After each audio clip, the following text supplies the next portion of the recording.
Pessoal,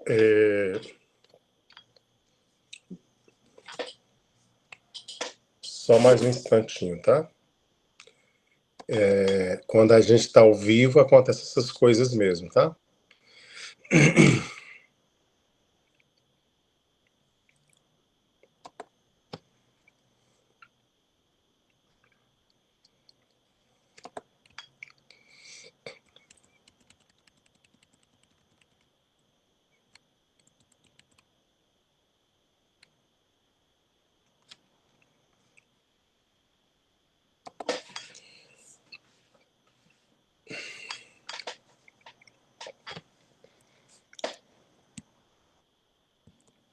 Ajustei aqui o microfone, né?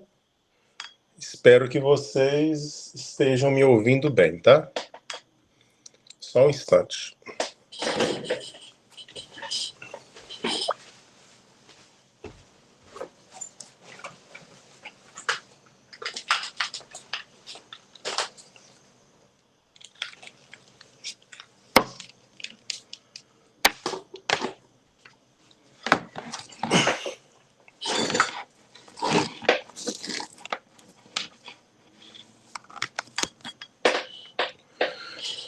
Então, nós íamos acabar ficando sem bateria, né? Mas aí acabei resolvendo aqui, viu, pessoal? Ótimo. Acabei resolvendo aqui, tá? Pessoal, boa noite para vocês, né? Como eu disse anteriormente, espero que vocês tenham passado aí um ótimo feriado de Páscoa, né? Essa é a disciplina de ciência política e nós estamos no módulo 2, tá, gente? Foi liberado para vocês o cronograma das provas, né? Pelo e-mail, a coordenação do curso encaminhou para vocês o cronograma das provas, né? Das disciplinas do curso de administração pública, ok? Nesse caso, na nossa disciplina de ciência política, entrará nesta prova o bloco 1 e o bloco 2, né? Que é o que nós estamos nesse momento, né? Trabalhando aqui com vocês, tá certo? Possivelmente, como as provas já estão assim adiantadas, né? Desculpa, como o mês já está adiantado, possivelmente nós só vamos ter uma web esse mês, né? Web, e o próximo encontro será dúvidas com o tutor, na verdade, a tutora, né? A Patrícia é a nossa tutora, não sei se ela está hoje, Patrícia, aí na sala, né? Não, né, Patrícia? Tá certo, mas aí ela vai se apresentar para vocês, era o Marcos, né? Agora é a Patrícia, e ela vai acompanhar vocês na tutoria. Ah, tá aqui, tá certo. Você pode só dar uma boa noite pro pessoal, Patrícia?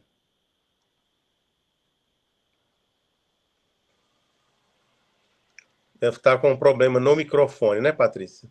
Mas tudo bem, é só para identificá-la, né, que ela está aí, e ela vai, obviamente, se colocar à disposição de vocês, ela vai acompanhar. Eu imaginei, Patrícia. Só para dizer, Patrícia, que você estará à disposição, né, dos estudantes para o que eles precisarem. É só contactar lá no Moodle, tá, gente? Qualquer questão, o Moodle é sempre a sala de aula de vocês. Pode contactar lá no Moodle que nós, ou eu ou a Patrícia, vamos respondê-los, né? A tempo, tá certo? Vejam bem, pessoal, hoje, né, aqui na disciplina de ciência política, a gente vai fazer uma discussão, né, que é uma discussão que tem assim como tema, né, as principais correntes filosóficas, né, que orientam o debate político no mundo contemporâneo hoje, né? Porque falar em liberalismo e marxismo, isso remonta, né, a algum período anterior, mas obviamente isso faz parte do nosso cotidiano, tem assim uma relação total, né, com as questões que nós discutimos hoje, né? Quem achar que isso é passado está redondamente enganado, né? Esse debate ele acompanha então o nosso cotidiano, tá certo? É, Vamos começar então o nosso debate pelo pensamento liberal, né? O pensamento, nós temos duas discussões para fazer hoje, né? Que são as principais correntes filosóficas, né? Que orientam então o debate político no mundo contemporâneo. Você tem o pensamento liberal, tá? E o pensamento marxista, ok? Então vejamos, olha, o liberalismo, embora o liberalismo ele predominou, né, mundialmente assim, deu muita orientação, tanto política quanto econômica quanto social nas relações, né? Quando a gente fala nas relações, a gente está querendo falar nas relações econômicas. Por quê? Porque o liberalismo ele orientou a economia mundial de uma forma extremamente absoluta até a crise de 1929, né? O pensamento liberal clássico, né? Ele se colocava, né, assim, numa perspectiva de intervenção social muito limitada, porque o liberalismo ele sempre defendeu os direitos individuais e não os direitos coletivos. Logo, as políticas sociais nunca foram interessantes para os liberais. Então, do ponto de vista social, ele vai dar a sua contribuição, porém, na minha opinião, né, a contribuição do liberalismo dentro da perspectiva social, ela é uma contribuição no sentido de negar essa política social, certo? E do ponto de vista político, é porque, na verdade, né, assim, as grandes nações, elas implementavam planos de governo muito pautado, por exemplo, no pensamento liberal clássico, né? Então, o que quer dizer é o seguinte, se algum governo traçava algum plano, né, político. Isabela, eu vou pedir para você desligar o seu microfone, tá? Obrigado, Isabela. Então, quando a gente fala assim, não, o liberalismo ele tem influência política, sim, ele tem influência política na perspectiva que quando, por exemplo, quando você tem lá um plano de governo em que não há expansão, por exemplo, da área social, ou não tem um PIB, né, ou um orçamento voltado para a área social, aquele governo ele tem uma orientação liberal, certo? Então, assim, embora nós estamos falando, né, dos governos até a crise de 29, me parece que o liberalismo ele é bem atual, até porque a gente tem assim vários laboratórios de estudos, né? Tanto aqui no Brasil quanto na América Latina, né? E em nível mundial, de governos que têm cortado bastante o seu orçamento, né? Na área social, certo? Em que sentido a gente pode afirmar isso, né? Vejamos, olha, o liberalismo ele tem umas características, né, que são, por exemplo, uma das principais características do pensamento liberal é a defesa da propriedade privada, né, e dos direitos individuais, certo? Aí a Cíntia vai perguntar, professor, que direitos individuais você está falando, né? A gente está falando do direito de ir e vir, do direito à propriedade, do direito de casar, do direito de ter uma religião, né? Do direito de ter filhos, são todos direitos individuais, certo? Mas, historicamente, você não vê no pensamento liberal uma intenção de defesa, por exemplo, dos direitos, né, que são coletivos, certo? Ok. Ah, tá. Né? Então não defende os direitos coletivos, né? Ah, tá, professor, mas então que características tem esse pensamento liberal que você falou que ele predominou praticamente assim, de uma forma maciça até a crise de 29, né? E foi questionado por que só até a crise de 29? É porque, na verdade, com a crise de 29, o pensamento liberal ele não tinha estratégias, né, para sair da crise de 29.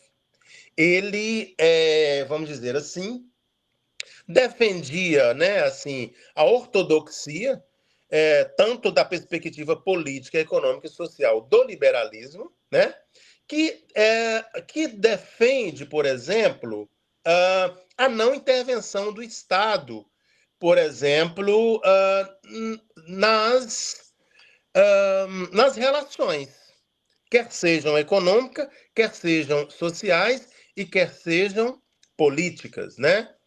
Aí a Roseli vai falar assim: ah, professor, então o liberalismo não defende então a intervenção estatal? Não, não defende a intervenção estatal.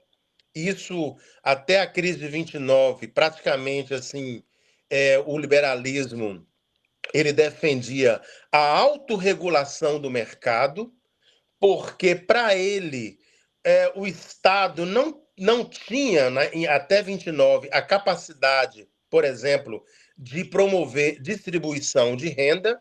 Inclusive, distribuição de renda é um debate que o pensamento liberal não acredita, porque ele defende ao Estado mínimo, é um Estado que proteja as fronteiras, que garanta a propriedade privada e que mantenha a lei e a ordem.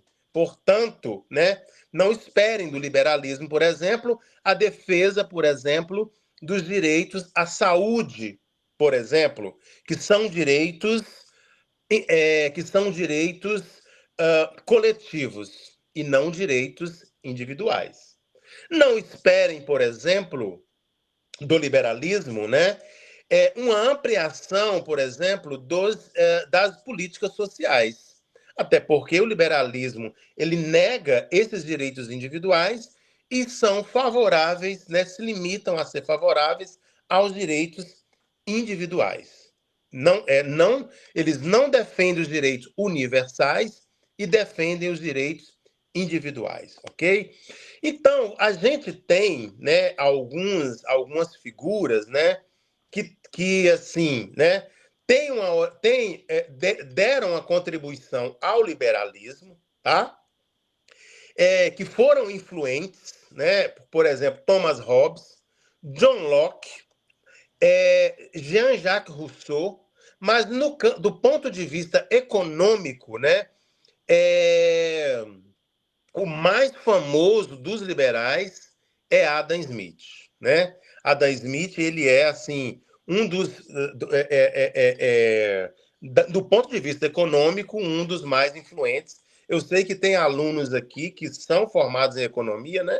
E nós até já recebemos alguns alunos que pedem o aproveitamento de algumas disciplinas, né? Porque vocês devem saber que quem tem nível superior pode pedir aproveitamento das disciplinas que eles, né, que vocês já cursaram. Todo início de semestre tem esse prazo lá no calendário. Vocês pedem o aproveitamento. Se vocês, né, forem considerados aptos, vocês ficam isentos das disciplinas, tá certo? Mas assim, eu sei que tem gente aqui que é formada em economia, que, né, já conheço alguns alunos, e eles estudam bastante esse autor, Adam Smith, né, que é um clássico da filosofia, mas que tem uma influência, sobretudo no período pós-crise de 29, uma vez que é o pensamento liberal de Adam Smith que vai orientar governos, né, vai orientar a função política, vai orientar, por exemplo, a função social, também a função econômica. Então,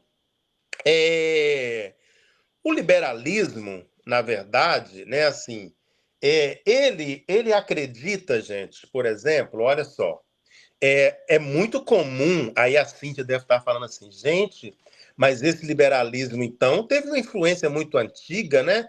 Porque ele era muito forte até a crise de 29. Não se iluda, Cíntia. Ele está vivíssimo, né? Quando, por exemplo, uma das características dele é a naturalização, por exemplo, da pobreza. Uma vez que o liberalismo naturaliza a pobreza, então não tem necessidade do Estado intervir na pobreza. Quem é liberal é contrário do gasto público destinado para a pobreza. Ou seja, essa ideia de colocar o povo no orçamento totalmente contrário à perspectiva liberal. Ok? Até porque o liberalismo, ele acredita que a miséria, ela é natural, né? Ela é natural.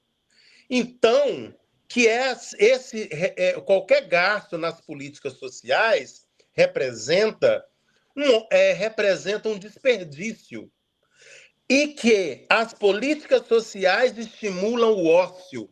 É isso que é o pensamento liberal que acredita, né?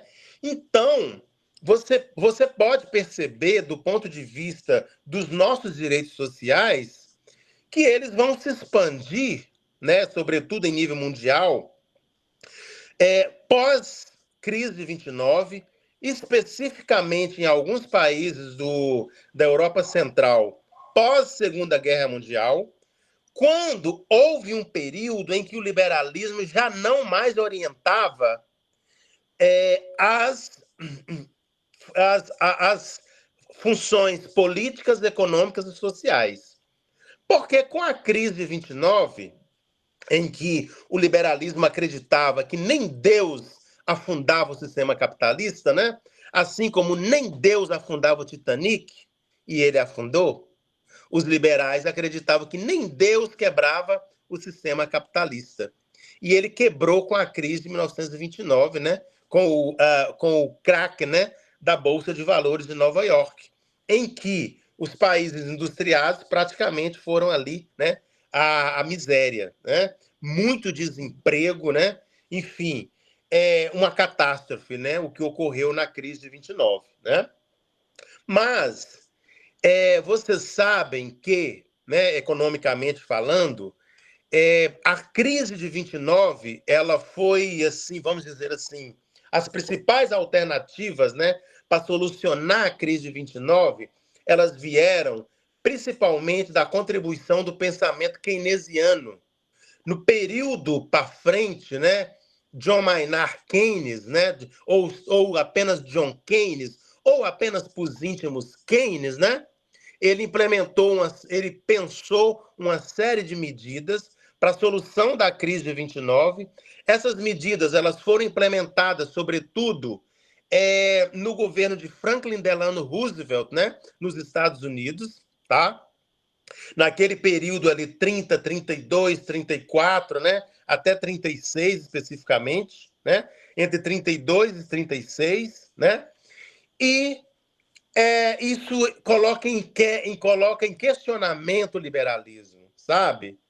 Então, assim, na verdade, né, isso coloca em questionamento o liberalismo e o keynesianismo, ele vai, obviamente, interferir na crise de 29, dando alternativas à crise de 29, e aí ele vai substituir durante um período essa hegemonia do pensamento liberal. Vocês podem observar que no período pós-Segunda Guerra Mundial vai se ampliar uma série de direitos sociais. Para se ter uma ideia, o PIB, né, dos países europeus passou de 4 até aproximadamente 25% de toda a riqueza gerada na Europa nos anos 40, 50, 60 e final da década de 70, investido em política social. Liberalismo, ele foi questionado com a crise de 29, mas ele não desapareceu. Ele ficou lá, né, assim, com uma cobra machucada, deitadinho, esperando o bote para ele retornar, tá? A orientar as funções políticas, econômicas e sociais, tá? Com a crise da década de 70, as chamadas crises do petróleo, né? Vários teóricos liberais que bebiam no remédio de Adam Smith, dos liberais, publicaram várias obras, né, importantes, e alguns governos faziam dessas obras o seu livro de cabeceira. Por exemplo, o livro de Friedrich Hayek, chamado Os Caminhos de Milton Friedman, né? E Friedrich Hayek também era um dos autores que dava contribuição e alternativa no remédio liberal, né? E aí eles publicaram o livro Os Caminhos da Servidão, né? E na Inglaterra, no final de 70, a primeira-ministra Margaret Thatcher ganha as eleições do Partido Trabalhista e começa a desmontar todos os direitos sociais, né, que foram construídos no período chamado Estado de Bem-Estar Social, né? Então, no período da década de 70 para frente também, com a vitória de Ronald Reagan nos Estados Unidos, o que os Estados Unidos tinham conquistado assim de uma maneira muito tímida, que os Estados Unidos nunca foi de direitos sociais. Vocês sabem que a saúde lá é extremamente privatizada. Se você for para os Estados Unidos, você tem que pagar um seguro, porque você não é atendido em nenhum hospital lá, porque não existe saúde pública, não existe sistema de saúde. Então, se você pode pagar, você é atendido. Se você não pode, tchau, dá licença aqui da porta do hospital. E nós, brasileiros, como é que nós somos atendidos lá quando viajamos? Pagamos no seguro viagem, porque lá não tem sistema como o nosso, por exemplo, que você chega numa UPA e é atendido. Lá não existe isso, né? Então, então veja bem, então, nesse sentido, né? Nesse sentido, nós podemos afirmar que alguns governos, né, tentam enfrentar a crise de 70 numa outra perspectiva que não é os mesmos remédios keynesianos para a crise de 29. Eles tentam trazer de volta o liberalismo e ressuscitar o liberalismo. Só que, na década de 70, esse liberalismo ele tinha rabo de jacaré, ele tinha boca de jacaré, ele tinha couro de jacaré, mas mas o povo colocou o nome nele, neo-jacaré. Não é, Cíntia, neo-jacaré, mas foi neoliberalismo, né? Então, o neoliberalismo foi quem orientou todas as relações econômicas, políticas, né? E sociais nas décadas 80 e 90. No Brasil, esse remédio, né? Ele começou a ser injetado no governo Collor. Fernando Henrique Cardoso, né, com a reforma do Estado, adiantou um pouco dessa implementação, né? E a gente ainda tem resquícios ainda do neoliberalismo, que é o liberalismo novo, né, na perspectiva nova, depois de ter experimentado os direitos sociais providos aí pelo Estado nas décadas de 40, 50 e 60, né? Então, esse neo é por conta, né, da especificidade, tá certo? Então, nesse sentido, né, você tem o pensamento liberal aí cada vez mais novo, ele é atual. Recentemente eu fui no supermercado aqui em Teoflotone, né, porque eu moro em Teoflotone, e tinha um senhor falando, né, na fila desse supermercado que ele não consegue uma pessoa para capinar o quintal dele, porque as pessoas recebem esses programas de transferência de renda, sabe? Ele estava falando isso na fila do supermercado. Aí eu perguntei, assim, obviamente que eu ia me meter nesse tema, né, que é o tema da disciplina Ciência Política, né, Roseli? A gente não pode ficar fazendo política em fila de supermercado, né, mas já fazendo, falei assim, senhor, é só, assim, desencargo de consciência, quanto é que o senhor paga para capinar o quintal do senhor? Aí ele falou assim, eu pagava R$20, mas eu não acho mais ninguém para limpar o meu quintal, para capinar meu quintal a R$20. Aí, tá, beleza, né? Beleza. Então, Rosa, o liberalismo ele tá presente, né? Ele está muito presente na atualidade, porque assim as pessoas, você vê que não era uma pessoa rica, assim, era uma pessoa talvez que não tinha consciência de classe. Consciência de classe, aí a gente já entra no outro pensamento, que é o pensamento marxista, né? Que tem uma orientação também, né, que faz esse debate. Inclusive, ele tem uma categoria de análise que se chama alienação. Mas calma, né? Então, assim, o que eu quero dizer assim de síntese, né, do projeto do programa liberal, ou do projeto liberal, mas assim, não é a mesma coisa, mas é a mesma coisa sim do neoliberalismo, né? Que Brizola já dizia, né? Tem boca de jacaré, cor de jacaré, por que chamá-lo neo-jacaré, não é mesmo? Então, o neoliberalismo é o liberalismo de Adam Smith em novas roupagens, né? Em um novo período. Então, assim, ele está cada vez é, ele está cada vez mais atual, porque é cada vez mais as pessoas negando, né, as políticas sociais, dizendo que é um desperdício, dizendo que os recursos do SUS para o câncer é um desperdício, dizendo que as coberturas do SUS é um desperdício de dinheiro. Então, tem gente pensando assim de todas as formas, né? Quando a gente está assim no período eleitoral, gente, isso aguça tanto, né? Tem candidato que fala até que é liberal na economia, né? E conservador nos costumes, assim, para você ter uma ideia, né? Então, eu não sei o que é isso, né? Assim, já procurei vários colegas para me decifrar do que seria esse liberal na economia. Porque, assim, se for liberal na economia, o modelo deu errado, a crise de 29 veio, né? Assim, está provado que deu errado, tá? Mas, assim, existem laboratórios aqui na América Latina do liberalismo, né? Vocês sabem que o Chile, ele é um dos países mais liberais aqui da América Latina, né?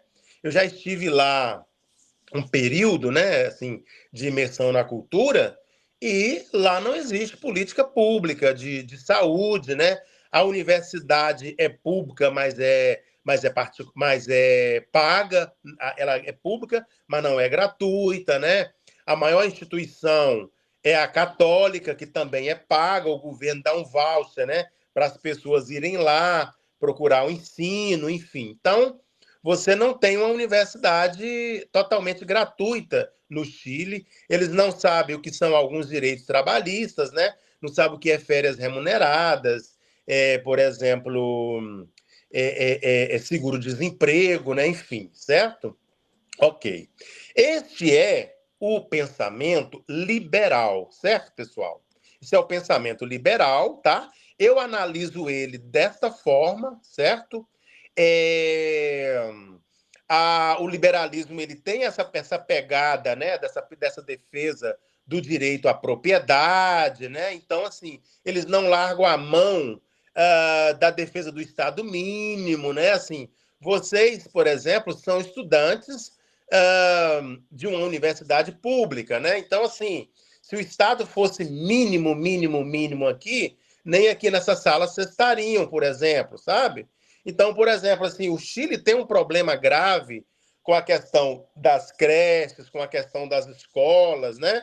Sistema de saúde público não existe. Então, né, assim, dá para a gente também ter um laboratório atual. Essas informações são em pleno 2026, né?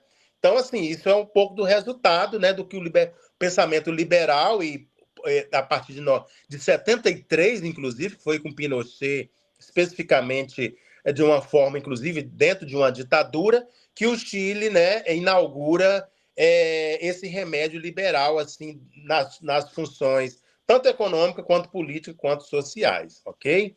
Então, assim, a gente vai retomar esse debate, né? Assim, é claro que a gente vai fazendo uma relação entre um pensamento e outro, mas você tem também, né, um pensamento chamado pensamento marxista, né?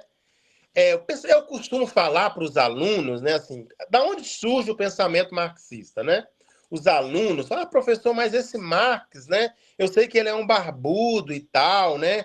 Mas, assim, Da onde que vem esse cara, enfim, qual que é, por que que ele, né, saca os trabalhadores, enfim, no sentido assim de sacar, gente, na linguagem jovem, né, no sentido de entender, né, os trabalhadores, né, de expressar, né, o que que os trabalhadores estão sentindo. Vamos lá. Eu costumo dizer que, né, assim, para a gente entender Marx, a gente tem que voltar um pouquinho no século XIX, né? Principalmente na Europa Central, ali, Marx andou no período de 1850, período cinquentista, né, do século XIX. Marx andou muito ali, gente, pela Inglaterra, né? Também andou pela França, Alemanha. Então, esses três países da Europa Central foram uma espécie de laboratório assim do pensamento, né, marxiano, né? E ele deixou assim uma literatura muito interessante, por exemplo, no livro O Capital, você tem um capítulo que chama Lei Geral da Acumulação Capitalista, é o capítulo 23 do Capital de Marx, onde ele faz assim uma análise da realidade dos trabalhadores ingleses, né? Ele passa por algumas cidades da Inglaterra, por exemplo, Londres, né? Ele passa por algumas cidades da Escócia, por exemplo, Edimburgo, Glasgow, né? Grandes centros assim ingleses, né? Do Reino Unido, como Leeds no norte, Liverpool, Manchester. Ele passa por essas cidades da Inglaterra. E o que é que ele percebe ali? Né? Ele percebe que ali produz-se muita riqueza, mas ali tem muita exploração do trabalho, né? As indústrias, elas são insalubres naquele período, tem muita criança sendo explorada nas fábricas, tem muita mulher grávida trabalhando dentro das fábricas insalubres, sem nenhuma condição de higiene, né? Ganhando balde de sopa e pão para levar para casa para simplesmente subsidiar a alimentação, com péssimas condições de moradia, porque ruas, bairros insalubres, cidades insalubres, cômodo, um único cômodo com várias famílias morando até 16 pessoas, tá? Já existia um médico ou outro ali do serviço de saúde que visitava os trabalhadores, então você tinha uma série de doenças infecto-contagiosas, típicas de doenças de cortiço, junto à população inglesa. Isso está claríssimo, né? No capítulo 23 do Capital, onde Marx descreve a situação da classe trabalhadora brasileira, tá? Marx e Engels também escreve um texto chamado A Situação da Habitação da Classe Trabalhadora Brasileira, né? Onde ele fala das moradias insalubres, né? Das moradias muito cheias de pessoas dormindo assim no chão, né? Assim, com muitas pessoas dentro de um quarto, com condições, por exemplo, insalubres com relação a banheiro, né? E esses são todos trabalhadores, né? Então, qual é o debate que Marx faz? Marx faz o seguinte debate: olha, não é possível que essa classe é responsável por gerar toda a riqueza de uma nação e tenha essas condições de vida. Tenha essas condições de trabalho, tenha essas condições de salário, tenha essas condições de alimentação. Então, esse que é o grande questionamento de Marx. Isso gera uma questão social na Inglaterra, naquele período, e também nos países europeus, porque entra em contradição a realidade da classe trabalhadora brasileira e a riqueza gerada por aquela nação, né? Nós estamos falando da realidade inglesa, mas se vocês forem assistir o filme O Germinal, que fala da realidade francesa, vocês vão perceber que é igual, né? Então, era esse o grande debate que Marx fazia. Ele dizia que os trabalhadores geravam a riqueza e continuavam em situação degradante, né? Era esse que era o grande questionamento. E aí Marx convoca os trabalhadores a se unir, né? Os trabalhadores de todos os países univos, né? No sentido de que esses trabalhadores se unissem para reivindicar as melhores condições de vida, né? Assim, é claro que Marx ia além. Ele queria, né? Ele defendia, vamos dizer assim, a abolição do sistema capitalista, né? Algo que não foi possível, né? Obviamente, nós estamos na sociedade capitalista, mas Marx dizia o seguinte: olha, para diminuir ou para acabar com essa questão social que a classe trabalhadora vive, é preciso extinguir o sistema capitalista. Como não foi possível a extinção do sistema capitalista, a classe trabalhadora, né, ela ainda vive assim em situações, vamos dizer assim, lamentáveis, né? Então, Marx utiliza a dialética como método. Ele quer que os trabalhadores, né, eles percebam a sua própria condição de trabalho. E aí, assim, a gente tem que perceber o seguinte, né? Existem trabalhos que não dá para a gente ter tempo ou reflexão para pensar a nossa própria situação, a nossa própria condição de salário, de trabalho, de alimentação, de habitação e de saúde também. Por quê? Estamos cansados, né? Estamos esgotados, nós não temos tempo para essa reflexão. Até porque também com as horas exaustivas de trabalho, né? A pessoa fica cansada, quer chegar em casa e morrer. Comer primeiro, né? E depois dormir, né? Assim, para descansar, eu quero dizer. Então, assim, quanto mais for pesado o trabalho, cansativo o trabalho, e braçal o trabalho, menos condições o trabalhador tem de se autoavaliar e avaliar suas condições, né?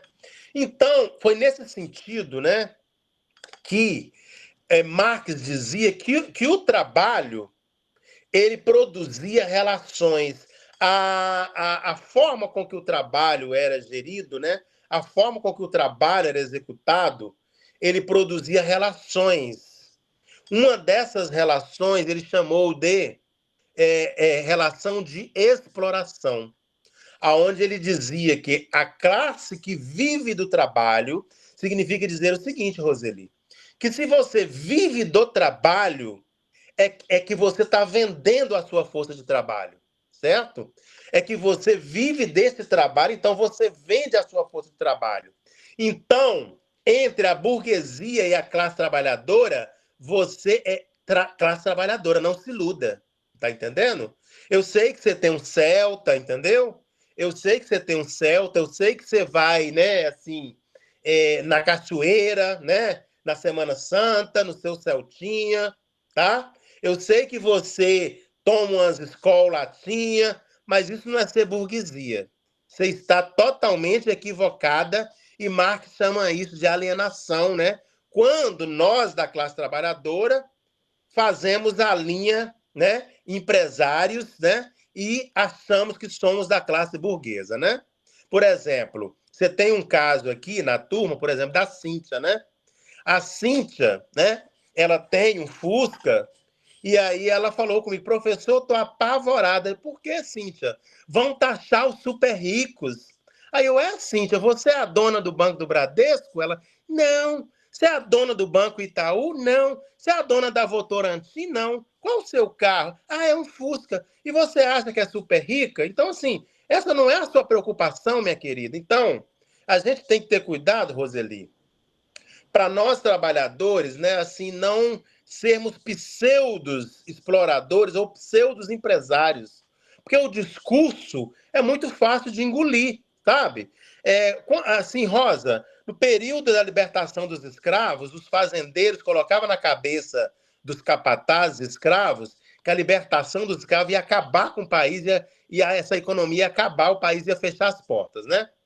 Quando foi na década de 30 que os trabalhadores reivindicavam, né, assim, por exemplo, regulamentação do trabalho, do salário, pagamento de férias, licença maternidade, as pessoas diziam o quê?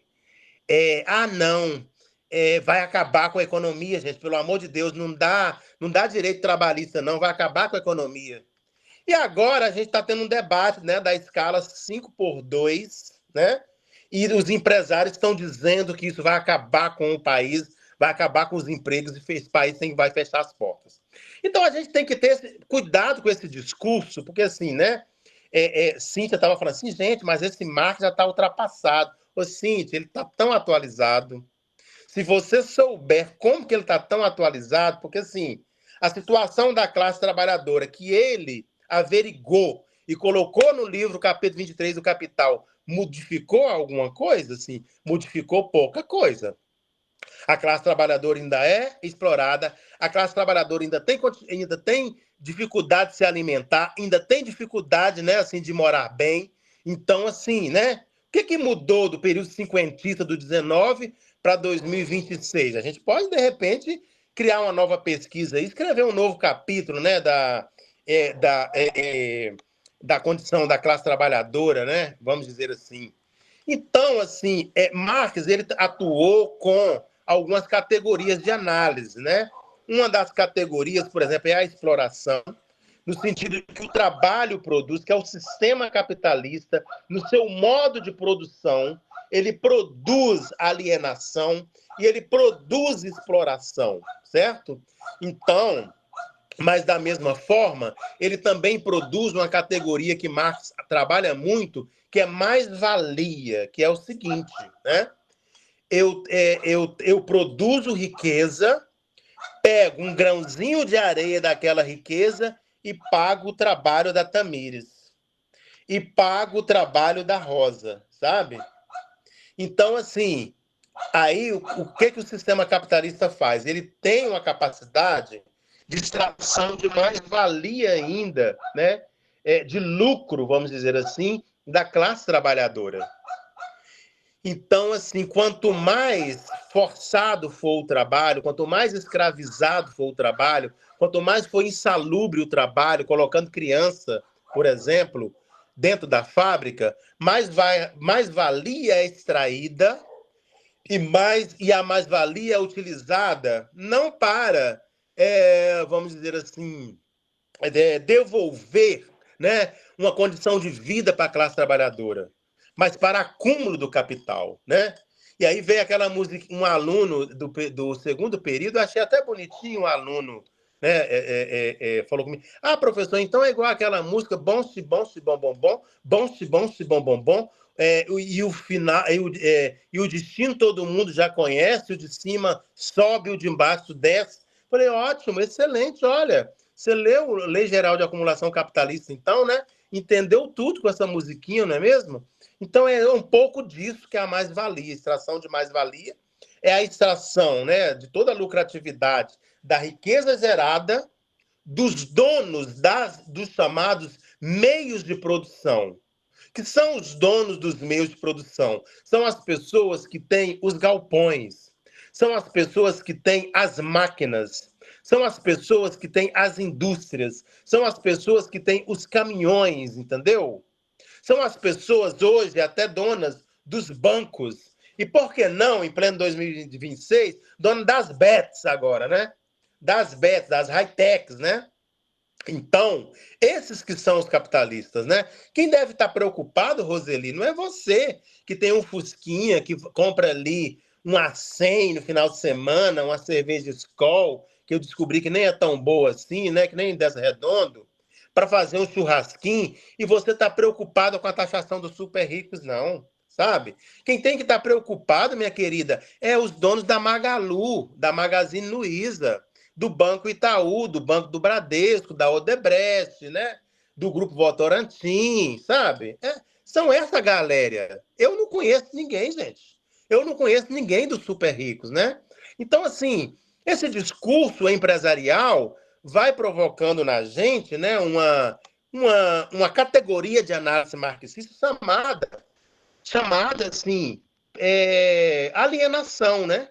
Então, Marx ele trabalha também, né? Assim, ele pensava, assim, ele defendia uma consciência de classe da classe trabalhadora, né? Mas assim, ele dizia que isso era um processo assim que poderia avançar para essa tomada de classe, de consciência, né? Que os trabalhadores eles assim seriam um avanço se eles passassem de classe em si para classe para si, ou seja, que os trabalhadores se unissem na defesa, né, dos interesses de uma sociedade onde não houvesse mais nenhum tipo de exploração, certo? Então, assim, a partir do momento em que houvesse essa união das classes trabalhadoras e essa organização das classes trabalhadoras, né, o socialismo poderia avançar, certo? Agora sim, ele pensou essa perspectiva de uma sociedade socialista, mas também não abrindo mão da defesa, né, da extinção da propriedade privada, né, e também dos meios de produção, né? Tanto que alguns ensaios, né, alternativos ao capitalismo, quando chegam aos governos, né, acabam estatizando alguns meios de produção, né? Nós vamos pegar o período da Revolução Cubana, que ocorre aí, né, na metade do século passado, você tem a estatização, né, de alguns meios de produção, né? Os Estados Unidos, inclusive, teve empresas ali que exploravam produções dentro de Cuba que foram estatizadas, né? Então, assim, embora, né, apareçam como alternativa, sabe? Assim, obviamente, muito inspirado, né, na perspectiva marxista e, por que não, assim, também na Revolução Russa 17, né, que naquele momento se colocou como alternativa, né, ao capitalismo. Alguém está falando assim que deu certo, foi um sucesso? Não, mas assim, só de ter alguém aí, né, trabalhando para uma alternativa contra o capitalismo, os capitalistas já ficam assim de orelha em pé, né? Já assim, a reação é embargo econômico, boicote, né? Aquele sistema, né? Agora, recentemente, os imperialistas estão fazendo embargo econômico, boicote e roubo de petróleo, né? Porque é disso que se trata, né? Vocês estão acompanhando aí a intervenção norte-americana, tanto na Venezuela, mas também ali na região do Irã. Mas, assim, é uma intervenção seguida de roubo de petróleo, né? Porque eu acredito que essa seja, né, a intervenção. Pessoal, enquanto a sociedade burguesa não acaba, né? Assim, eu acho que ela está longe de ser extinta, né? Também acho que a propriedade privada, né, aí está longe de ser extinta, né? Mas eu quero dizer o seguinte, olha, eu conheço algumas realidades de alguns países, né, nível mundial. Por exemplo, os países escandinavos, eles têm assim, os países escandinavos, eles têm uma pegada assim, pautada na defesa dos direitos coletivos, né? Tanto que os programas sociais lá são padrão ouro, né? Eles defendem a social-democracia, que também defende direitos coletivos, né?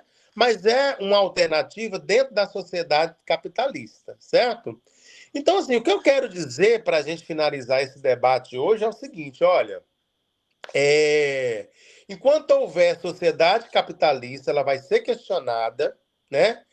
O liberalismo, obviamente, ele vai atuar reforçando essa perspectiva de sociedade, e o marxismo vai seguir aí timidamente, né? Combatendo esse modelo e também, quem sabe, oferecendo, né, ou pensando aí alternativas, tá certo? Para esse modelo, tá, gente? Então, assim, essa é uma síntese assim, que a gente poderia falar assim, né, Cíntia, assim, numa conversa de bar, né? Dessas duas orientações políticas, né? O pensamento marxista e o pensamento liberal. Não se iludam no sentido de que esse debate é ultrapassado. Esse debate é recorrente. A gente está sempre ouvindo, né, assim, ideias, planos de governo pautadas, sobretudo, em um ou outro aí pensamento ou nenhuma corrente filosófica, né? E aí a gente assim precisa entender, né, qual que seria a melhor alternativa aí para nós na sociedade. Tá bom, pessoal? Então, eu agradeço demais a presença de vocês, tá? Vamos conversando, então, pelo e-mail. A Patrícia vai conversar com vocês agora, depois por e-mail, né? Lá no grupo também, tá? Nós temos um grupo do WhatsApp. Quem quiser pegar o link lá do grupo, gente, do Zap, puder, por favor, colocar aí no bate-papo, seria de grande valia, porque aí mais estudantes, né, entrariam, tá certo? Pessoal, sobre a prova escrita, olha, a prova escrita, prova muito fácil, são apenas 6 questões, tá? Tudo que nós falamos nas webs, vocês podem assistir lá as webs, né? Vai estar na prova, tá? Vocês vão ver que o pessoal fala, gente, mas o professor pegou algumas questões do questionário, né? Eu estou me lembrando dessas questões do questionário aqui. Sim, elas vão aparecer na prova, porque não tem como fugir, gente. Ó, a Karen está perguntando, professor, como é que é a sua prova?